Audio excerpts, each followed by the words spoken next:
I've done that. No, I cannot see. Yes, yes. Fine. Okay.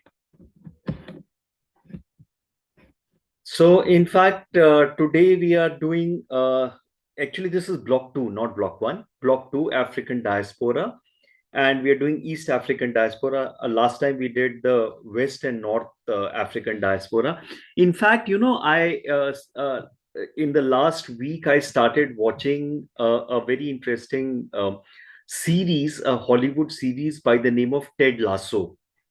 Whether you have heard about it or not, but it's a very it's an Apple production, and I was seeing this episode. It's a very interesting episode. So it's about this particular coach coaching an English Premier football league, and in that football league there are many players from Africa. In fact, there are three particular players from Nigeria, which is West Africa. And there's a very interesting scene in which the club is being sponsored by a particular airline. So they have to wear the jerseys of that particular airline. So this particular Nigerian player sends his photo to his parents who are back in Nigeria, him wearing that jersey of that club with the sponsor's name on it. I'm particularly not speaking out loud the sponsor's name. So, and when he sends it to his parents reply by saying that this particular airline is owned by this particular oil company, which is creating chaos off the Nigerian coast because of oil spills. So, look at the fact the globalization is leading to constant message flowing between home country and host country, because for this Nigerian boy, London is, or UK is a host country. Nigeria is his home country where his parents are there. He's able to communicate immediately with them.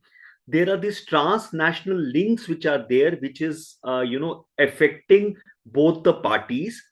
And once his father replies to him on the mobile saying that this particular company, sponsor company, is owned by this particular oil company, which is creating a nightmare for the Nigerian coast, this boy decides to get out of that sponsor, and his teammates follow him in getting out of that sponsor.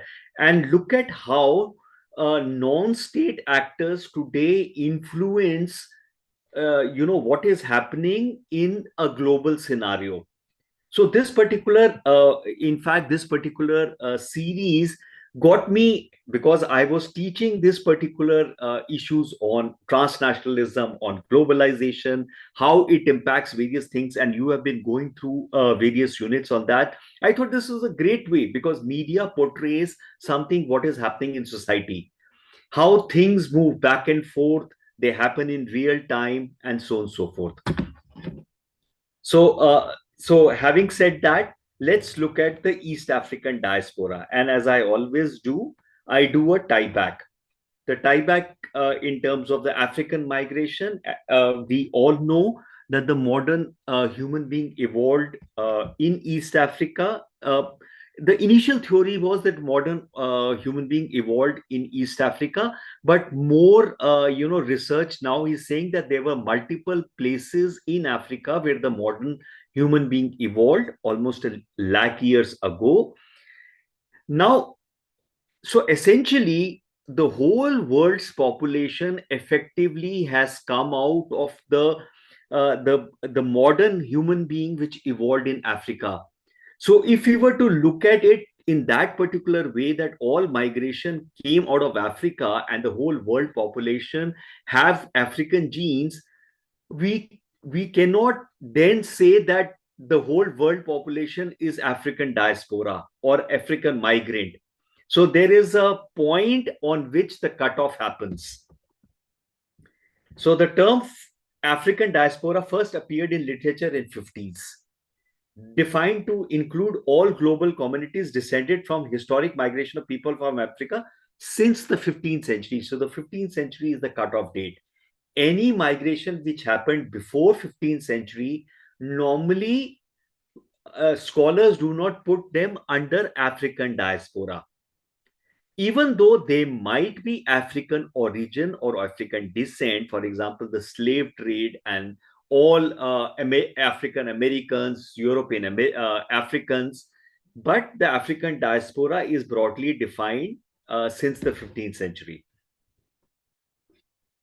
Delineates from the prehistoric out of Africa migration, has been narrowly defined to include only the transatlantic slave trade, importance role that blackness, slavery, colonization, colonism, racism, and geography played in sustaining. So Africa was predominantly the place where the slave trade happened. Slaves were taken from Africa to North America, to South America, to Europe, to various to various colonies to work out there. Why some refer to African diaspora as black diaspora. Now, the interesting part is a lot of Africans in North Africa may not be black. A lot of Africans, say, for example, in South Africa, are not black. So, and yet there is some sort of a stereotype which gathers when we say African diaspora. Loosely traded diaspora was created by, and then we also know the history of human beings was the history of merchants, was traders, slaves, soldiers, and other parts.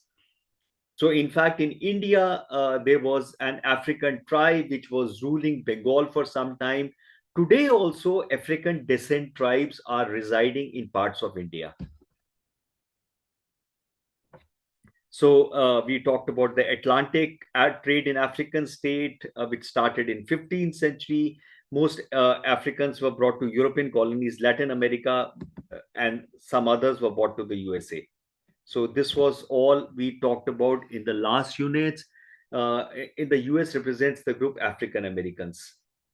Most of the world population, African Americans, have multiple ancestries with lineage to Africa. And then also need to understand that the story of humankind is the story of movement, and people, when they move, they cohabit.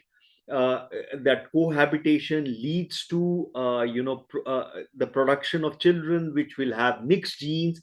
And today we have seen, as a lot of stand-up comedians talk about, today, rather than black and white, which the predominant colors, there is a lot of shades of brown in terms because of this cohabitation. African cultural theorist George Alexander Shepard was of the opinion that the term African diaspora did not emerge in the Anglophone world until the 50s, which we have talked earlier, although the course African diaspora exists long before that. So there are all these, scholars who talked about diaspora, largely referred to describe the voluntary and involuntary dispersion of people from Africa to other parts of the globe. Various people and their various perspectives. Then in Unit 26 and 28, we looked at North Africa and the West African diaspora. So what is North Africa? Countries like Algeria, Egypt, Libya, Morocco, Sudan. Labor migration strategies were implemented in multiple countries, played a large role in individual countries' socioeconomic development. Then there have been changes in migration policies in various countries, which affect various migrants moving out. North Africa also saw have seen a lot of conflict. People have moved out, as we have seen in West Asia. This is what the countries of North Africa looks like. In fact, the Arab Spring of 2011 started with Tunisia, Libya. These are Arab countries. Egypt. These are Algeria was a French colony. There were a lot of Algerians in France. So this is what was defined, what was put under North Africa. In fact, Sudan is now split into North Sudan and South Sudan. Then there was West Africa, which consists of 17 countries. Region occupies 1/5 of the area, victim of slave trade and colonization. Kingdom of Ghana was first to emerge. And there were other, Nigeria, for example, comes in West Africa. So this is West Africa. Quickly summing Unit 26, North African countries are origin, transit, and destination for citizens from sub-Saharan countries.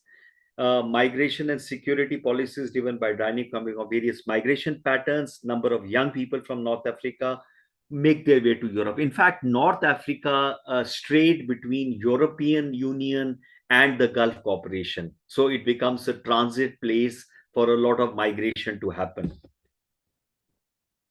Then, when we are looking at summing up Unit 28, can be divided into three main history of West African diaspora, three waves. First wave of forced migration during the slave trade, second wave during late colonial period, and the third wave from 80s and it returns as contemporary African diasporas. In fact, as Africans became affluent, educated, there was a renewed aspirations for migration. In fact, Africa also has seen reverse migration where people from Europe and Africa have come back. Ghana is a particular case in point where people have come back and come back as ruling elites, as business people in various African countries. The new West African diaspora, one of the most popular and active communities of people in Asia, is a key development in a recent past. Deep cultural Ghanaian and Nigerian diaspora have been central focus of diasporan studies. Also, we need to understand in each unit, irrespective of the various numbers of countries, the unit has picked up some diasporas rather than picking up all. There could be various reasons in terms of the number of people who constitute the diaspora or how prominent the diaspora is, and that's how it has been done. As I was telling yesterday, the way I do the presentation is in terms of the fact that the large part of the presentation is done from your SLM, the self-learning module.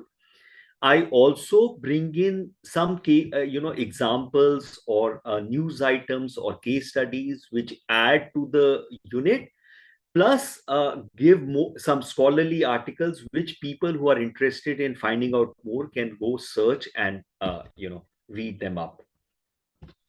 So let's look at the East African diaspora. Objective: trace the historical background, understand current engagement of the East African. So what is East Africa? So these are the countries of East Africa. There are a lot of countries. In fact, South Sudan comes in East Africa and North Sudan is now falling under North Africa. Domingo's home country is also a part of East Africa. And if you notice, Madagascar typically was earlier a part of Africa and has got detached. And if you see, it fits where Mozambique was there. The whole Madagascar island was detached from Mozambique. So, in fact, there is a joint which has come starting from Ethiopia, which they are talking about in the next couple of lakh million years. That joint might break off in terms of getting another portion of Africa out into the Indian Ocean. So East Africa, Eastern Africa, or East of Africa is the Eastern subregion. East Africa is where automatically modern human beings evolved. Now, it was said that about a lakh years ago. More research now has said that it could be more than a lakh years ago. So they are talking about 2 lakh years ago. And as we talked about, all human beings on this planet basically migrated out of the modern human beings from Africa. 19th and 20th century, East Africa became a theater of competition between Britain, France, and Germany. British acquired what was today Uganda and Kenya. French settled in the island of Madagascar. Germans gained control of Rwanda, Burundi, and Tanzania. So, and that is how the connections between various countries and the colonial powers got made. These connections also enabled people from those countries to migrate to their, erstwhile colonizers.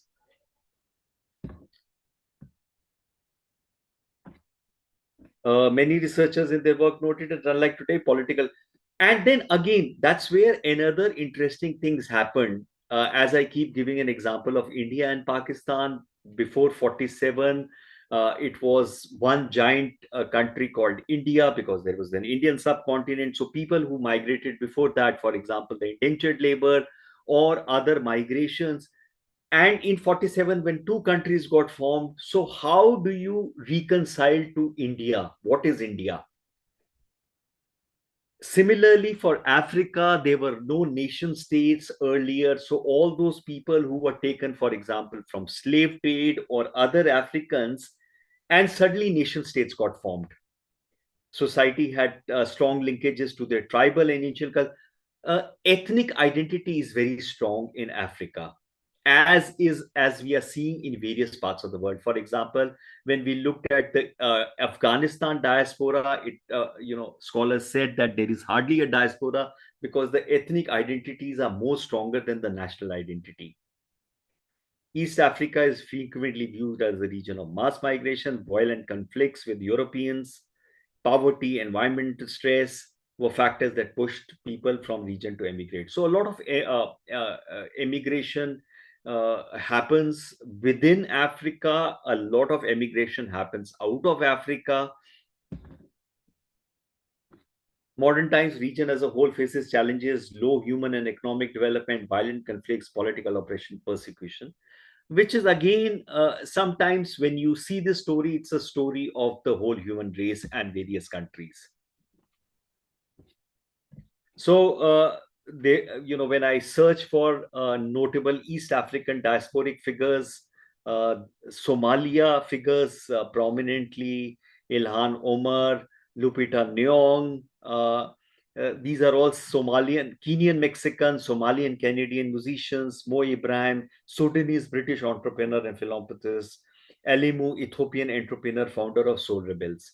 So there are a lot of, and we have also seen in MDI 001, we keep talking how migrants enhance both the host societies as well as home societies. In fact, migration is good.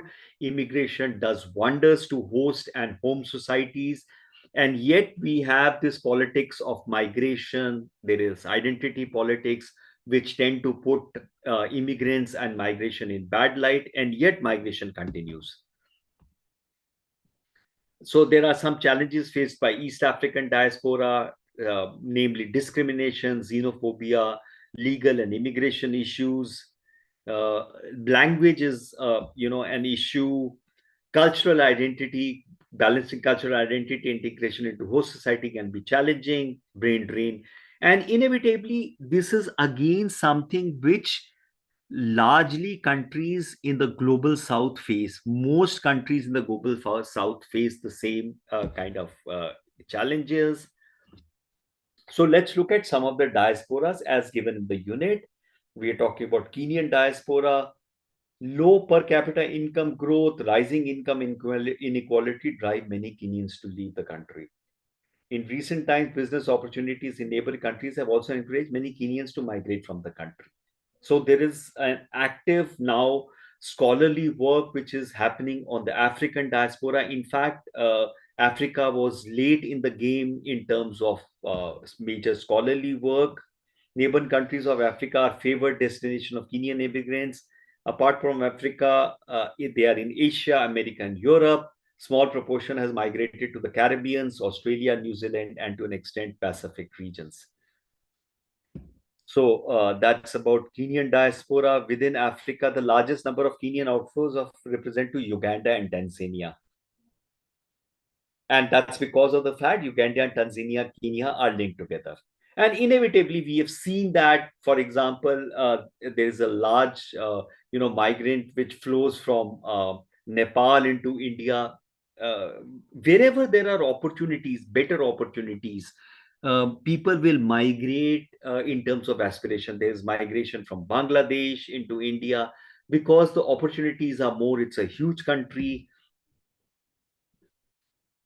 So Ocho in 2013 talks about, done this research on Kenyan diaspora, talks about various phases. First phase, 50s to 60s, when people largely migrate to acquire skill and knowledge. Second phase got the trigger from the decline in economy and the coup.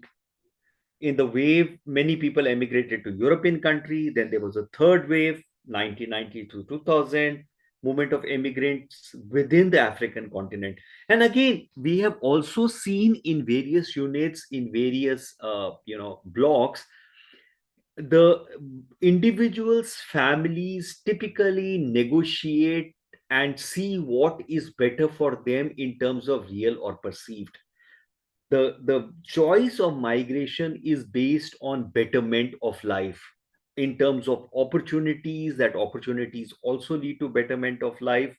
The fourth wave is recently highly skilled, semi-skilled, and professionals migrating to developed and developing countries. We've also seen that it's not just poverty or economic hardships which lead to migration, but a new theory talks about the fact that once there is empowerment, enablement, education, and money in families, which will also lead to migration, because now people are more aware of better.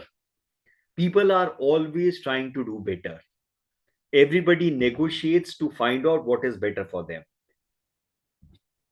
In 2007, government established an international job and diaspora office in the Ministry of Foreign Affairs to deal with diaspora. And we've also seen that governments across the world, states across the world are scrambling to engage diaspora. It is still, for bigger states, for more diverse states with multiple identities, it is a very slow process. And yet, most countries have understood the role of diasporas. Government has initiated a program called Kenya Vision 2030. Diaspora engagement is one of the flagship projects. To engage with diasporic community, government of Kenya has provided them with Kenya has provided them with dual citizenship and voting rights. And we have seen that again, Asian states are grappling. Not all African states have provided this. There is domestic politics at stake. Then there are various other issues at stake. So, Ministry of Foreign and Diaspora Affairs, there's a website. I was able to take a screenshot. There are executive orders, there are downloads.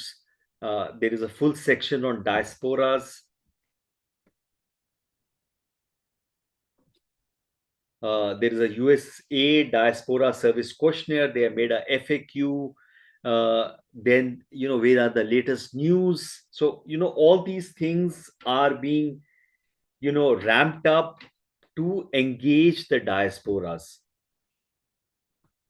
Championing issues on behalf of Kenyan globally, the Kenyan Diaspora Alliance. So there are these diaspora and internet and technology. We yesterday were only talking about how globalization is technology enabled and how this technology enablement is increasing transnational links, where people from diasporas from multiple countries are able to connect to their homelands, are able to contribute remittances, but not just remittances, in kind, expertise, and so on and so forth. Is a registered trust and federation of over 50 registered diaspora organizations. So 50 diaspora organizations are there. So there are membership, resources, events. Kenya Diaspora Homecoming Convention 2023, 10% off. So as I said, Africa today, particularly Ghana is a case in point. Nigeria is a case in point. Kenya is also a case in point where they are actively wanting the African diaspora to come back and engage with the home country. Let's look at the Tanzanian diaspora. Countries out migration traced back to the 18th and 19th century, slavery to colonization, people were forced to emigrate, unemployment as poverty become. Also, you will see there are certain keywords which will be common across a lot of countries in the global south, which will be repeated across units.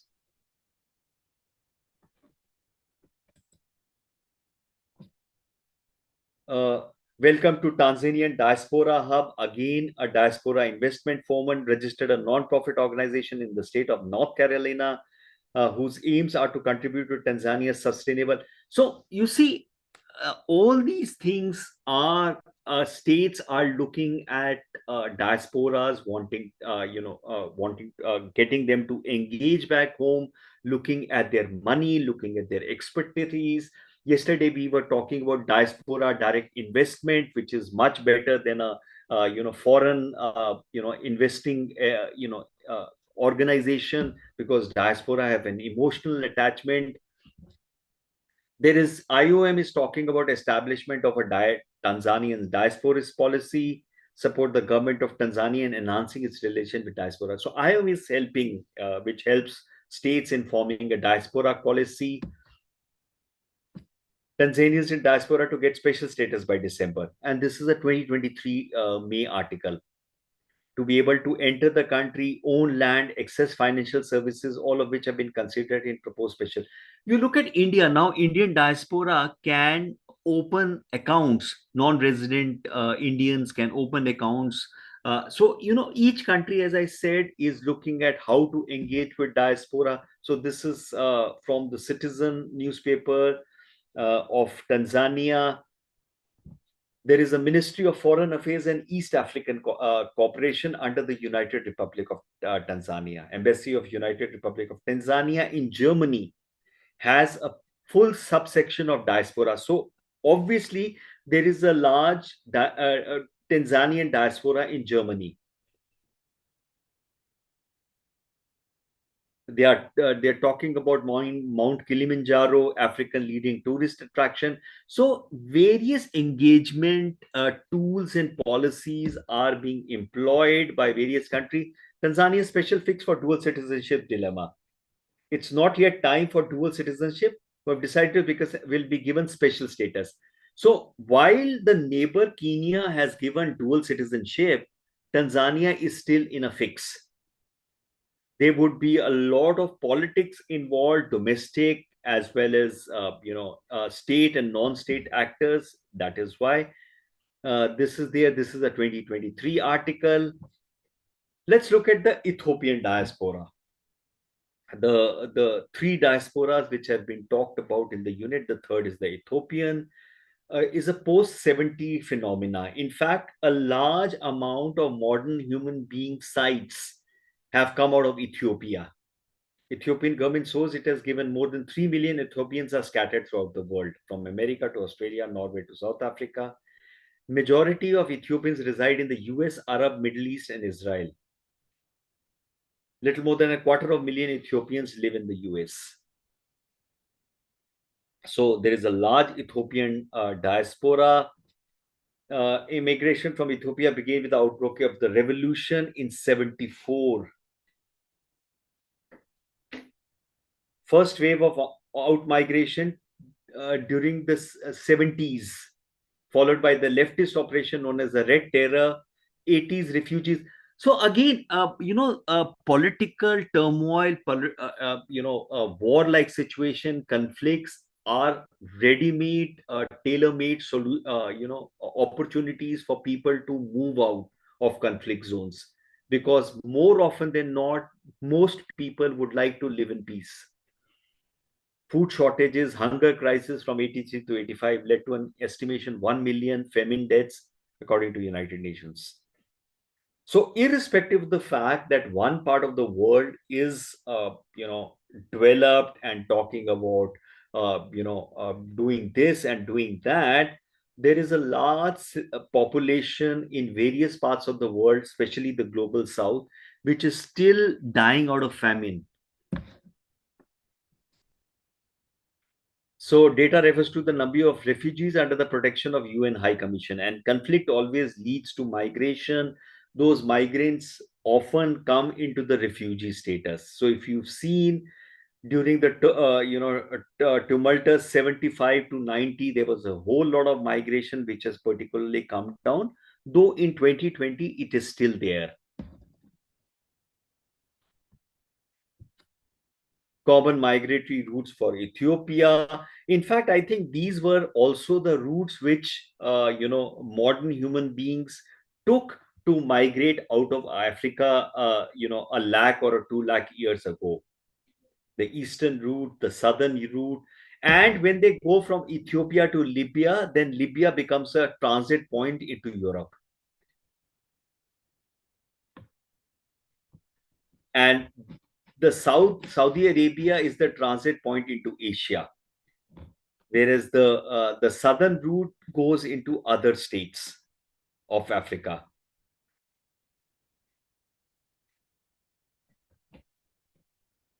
Domingos, are there Ethiopians in Mozambique also? Yes, sir, but the number is not too much. Many Not of too them much. are going South Africa. They are using Mozambique for transit. Okay, they're using Mozambique for mostly for transit. Yes. Okay, okay. So we have Domingos from Mozambique telling us that Mozambique is used as a transit point. This is refers to the number of refugees, protection, asylum seekers, and in terms of asylum seekers. So this is how these refugees go as asylum seekers. One of the 15 pilot countries to implement the comprehensive refugee response framework to improve the life of refugees and host communities in a coordinated way. We have been talking extensively about the fact that just because a person migrates from a country because of various reasons, what America has done recently in their deportation, especially chaining immigrants, putting them on military planes, contravenes basic human rights and contravenes all that work which various nation states and the UN did in terms of giving dignity to migrants. A migrant or an immigrant could be may not have a legal status. It could have been an illegal migrant, but nevertheless they are human beings. And it's very important to understand this comprehensive response framework in terms of migrants. There is a refugee response framework, but migrants also, IOM especially talks about, a framework in terms of humane, orderly, and so on and so forth. Objectives are easing pressure on host countries, empowering refugee self-reliance, expanding access to resettlement, and creating conditions in countries of origin for voluntary return. 7 of these pilot countries are in Africa. And obviously, understand one thing: nobody wants to migrate unless the conditions at their home countries or the places where they reside are not conducive for them to stay there. Every person, as I keep talking about, real or perceived, is aspirational, want to improve their lifestyle, and if they are not able to do that in their place of residence, then they migrate. Researchers have observed that colonial ties play an important role in shaping patterns of migration. Vast majority of immigration tends to settle in countries with colonial and linguistic ties, which we have again seen in a lot of units. Having never been colonized, Ethiopia does not share these ties with either African or European countries. And so migration patterns do not follow a well-defined route, which is a very interesting point, which differs from a lot of other countries in Africa. Historically, many Ethiopians migrate to the Middle East, have been young, single females migrating as domestic workers, sometimes for custodial work in institutions such as clinic and schools. This also is slightly different from the other African countries. Women account for 95% of all legally present migrants from Ethiopia in the region. The men who make this journey through regular channels have often been employed in construction and farm work, perhaps as drivers or mechanics. So obviously, the pattern is different. So Ethiopia possibly, mirrors Philippines in the Asia, where in Philippines also a large number of women migrate out for caregiving, etc. Over the last decade, signed bilateral labor agreements with Jordan, Qatar, Saudi Arabia, and UAE to increase legal migration. Rash of forced returns and complaints about abuse of what the government in 2013 banned Ethiopians from traveling to the Middle East. So obviously there is, the government is proactively working. Restrictions remained in place for 5 years, at which point the ban was lifted. So we have also seen that today in this multipolar world, it's very important to have bilateral or multilateral agreements to protect your citizens, to protect your labor, to protect your migrants. Return migration to Ethiopia has increased over recent years, often involuntary, as a large number of migrants have traveled irregularly to find work. Destination countries such as Saudi Arabia become more restrictive. So, as I said, everything which happens locally affects international. Everything which happens internationally affects local. The increased transnationalism and globalism. Ethiopia is one of the top financial remittance destination in sub-Saharan African, account for approximately 5% of the country's GDP, which is much less than countries like Nepal, which is in double digits, have become an important source of foreign currency. And we have seen yesterday in the chapter how these remittances help sustain households, how these remittances help give nutrition, help children study, were regarded as development partners in the 2011-2015 Growth and Transformation Plan, government formation in 2002 of the Ethiopian Expatriate Affairs Director General has been replaced by Diaspora Engagement. 2018 Minister of at Ethiopian Diaspora Agency. So, which again is all countries are scrambling to engage with their diaspora, trying to bring in policies, trying to see what are various ways they can do engagement, incentivize investment by diaspora through tax and custom measures, something which we are seeing across many countries, to be able to open foreign currency bank accounts, even provided them with free plots of land in the country, provided Ethiopian origin ID cards called yellow cards, who have changed nationality, holders to enjoy all privileges offered by Ethiopians abroad, including right to enter the country without a visa. What Indians typically have OCI cards.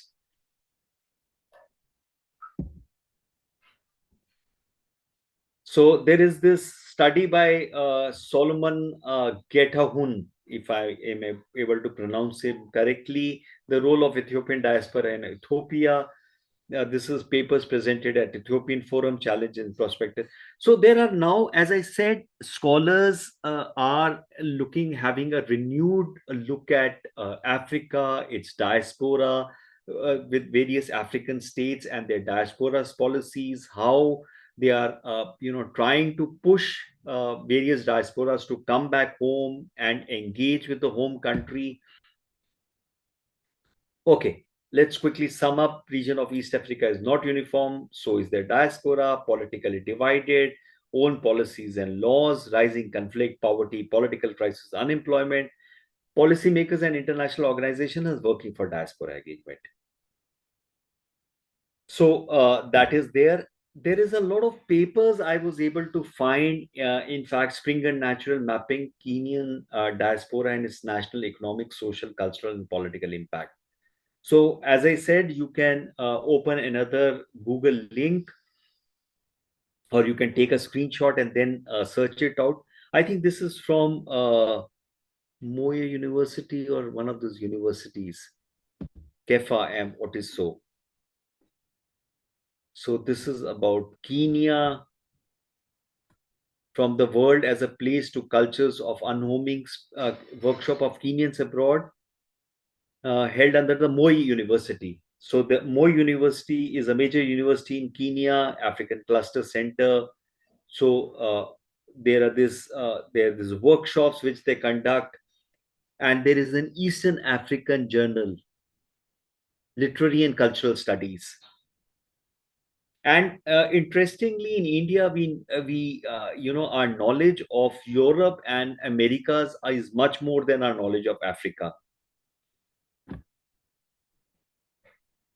Then there is Science Direct, Tanzanian diaspora engagement, need for a paradigm shift in diaspora engagement and investment policy. As I said, these are various studies which have been done by various scholars. Each scholar has a particular perspective. They've looked at it in a particular way. How it works out, trying to help the state form a policy. And remember, today policies, any state policy needs to quickly adapt to new situations because every day the situations are changing.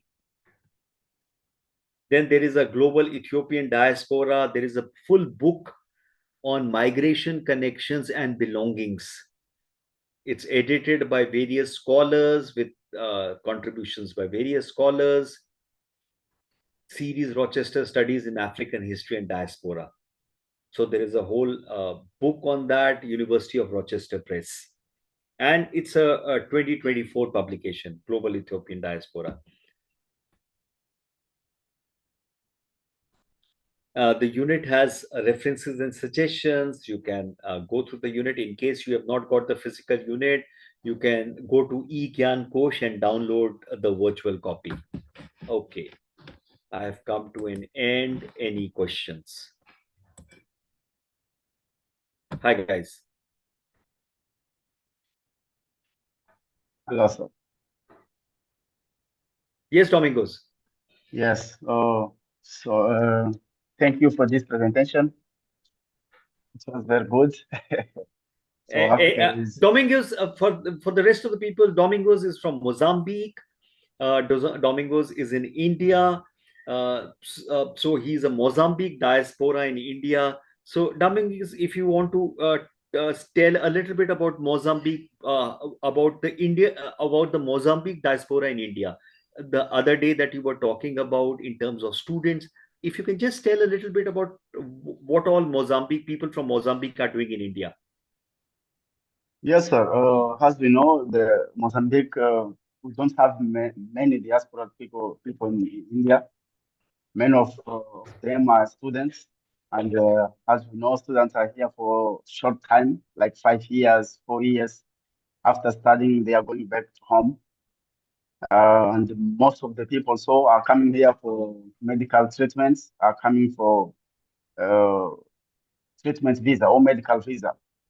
They are staying here also for 6 months, 1 year. So we don't have the huge diaspora in India. But we have also those people who went to Mozambique for work. And after that, and the child is there and they bring to India the child using OCI. But it's not large number. When I want to work in my work project about the diaspora of Mozambique, but I was asking MEA in Mozambique. We call MINEC, Minister of External Affairs. I had some information about the total number of students, diaspora, and I know that we have less number. So that's why I will change. Maybe I will talk about the Mozambican diaspora in Portugal. Why Portugal? Portugal because these ties of colonial periods and also because of language. Most of Mozambicans are migrating to Portugal for job, because of family also in that time of slave. Many Mozambicans are taken to Portugal for work. Yeah, so in this time we have many Mozambicans going to Europe, but the first place is Portugal because of language. Because of Mozambique, English is not our official language. Our official language is Portuguese. Okay. And many of Mozambicans are facing problem to go abroad, the country where they speak English. So that's why Portugal is the best country for us. Best bet. So as I know now, we have around 20,000 Mozambicans live in Portugal, and more than 15,000 in Europe, like Germany, Switzerland, these countries. So, but my focus will be in Portugal. I want to write my work projects talking about the diaspora community of Mozambican in Portugal, the contributions, remittance, all this information. So now I'm collecting information. What are they doing in Portugal? What do they do? So some of them are going for study, but we have also those who are coming for the work, but low skilled people. Okay, it's not high skilled. Low skilled. Yeah, okay. Okay. No high skilled people. Less people are going there for high skilled, but most of them are low skilled people or unskilled also. So I want to know all these transition about the Mozambique to Portugal, which sector they are working, which work they are doing, which contribution they are taking to our country. Uh, in the future time, maybe I will see if I can write a book also about this information, what I will take. So now I'm taking some information from the MEA in Mozambique. I'm talking also with the Embassy of Portugal in Mozambique to get more information. And after that, I will share with you, Sadananda, to help me to compile all this information. And there is an Indian diaspora in Mozambique also. Yes, yes. Large number of Indian diaspora we have. Large number. Yes, large number from. And what Gujarat. what does this Indian diaspora do in Mozambique? Many of them are doing commerce. Are trade. Commerce. Okay. Business people. Yeah. Many of them are commerce. So in these times, when I came here in India because of my work, I understood that they are going also now high-skilled India to Mozambique because of mining, oil, gas. Okay. We have now companies like Jindal, ICVL, ONGC, Village. All these companies are taking high-skilled Indians to work in the mining companies, oil and gas. Okay. So, but the earlier the people are going to India, it was the commerce people, trading business. Yeah. Okay. Yes. Sir. Wonderful. Yes. So I will request your help in this my future views about obviously. Yes. Any questions, Devtaru, Anshika?